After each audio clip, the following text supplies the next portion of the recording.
పిల్లలు చెప్పిన మాట అస్సలు వినరు. స్కూల్ లేదు కదా నిన్న ఒకటే అల్లరి చేస్తున్నారు. ఉదయం నుండి సాయంత్రం దాకా బాగా ఆడుకున్నారు.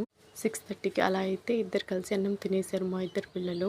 ఇక అన్నం తిన్నారు కదా, ఇంకా నిద్రపోండ్రా, నిద్రొస్తే లేదా కొంచెం సేపు ఆడుకొని నిద్రపోండి, రేపు మార్నింగ్ స్కూల్ ఉంది కదా అని చెప్పాను. సరే కదా అని ఇద్దరు ఇంకా ఆడుకుంటూనే ఉన్నారు ఇంట్లో. నేనైతే ఇంట్లో పని చేసుకుంటూ ఉన్నాను. ఎప్పుడు వెళ్ళిపోయారు ఇద్దరు సైలెంట్‌గా ఒకరి వెనక ఒకరైతే ఎస్కేప్ అయిపోయి.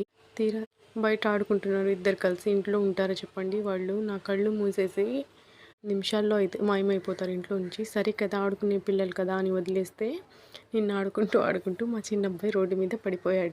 కొంచెం తలపైన అయితే వాసింది.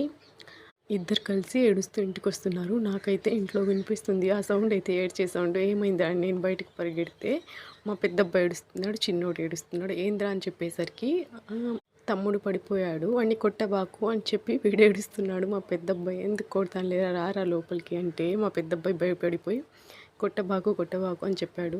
అప్పటికే ఇద్దరు భయపడిపోయాడు. నేను ఇక్కడ కొట్టిస్తాను అని చెప్పి అప్పటికే వాళ్ళు ఏడుస్తున్నారు. ఇంకేం కొడతాం చెప్పండి, అక్కడికే అయిపోయిందన్నమాట. మా పిల్లల్లో ఈ యాంగిల్ ఉందని కూడా ఇప్పుడే తెలిసింది.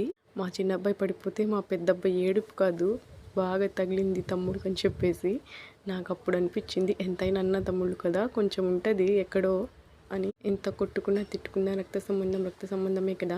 ఇక మార్నింగ్ లేచి సైలెంట్గా స్కూల్కి అయితే వెళ్ళిపోయారు ఇద్దరు. ఈరోజు ఇంట్లోకి వచ్చేసి పప్పుచారు చేసి చేపల ఫ్రై అయితే చేశాను. మీకు వీడియో నచ్చితే లైక్ చేయండి, సబ్స్క్రైబ్ చేసుకోండి. Okay, bye.